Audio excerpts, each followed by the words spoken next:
एक तरफ तोर पीड़िया दही एक तरफ मोरला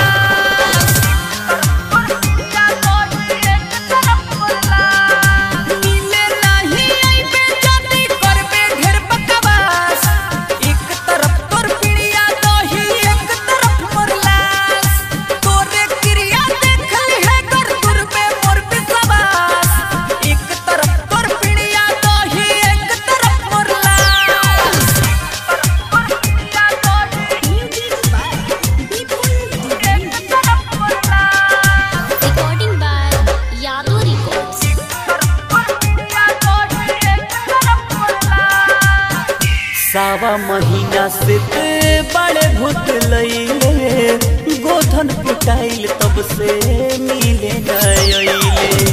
सावा महीना से बड़े भूत लैले गोधन पिटाइल तब से मिले नइले।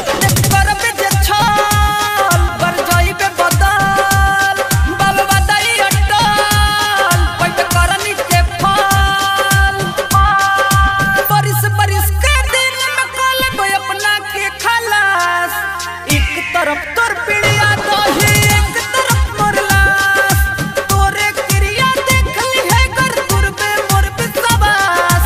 एक तरफ तोर पीड़िया दही एक तरफ मोरला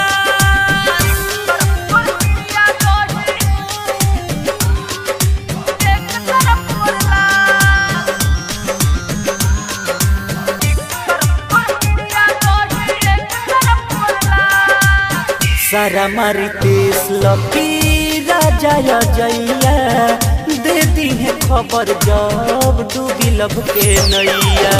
सारा मारी देश लकी राजा या जैया दे दी है खबर जब डूबी लब के नैया।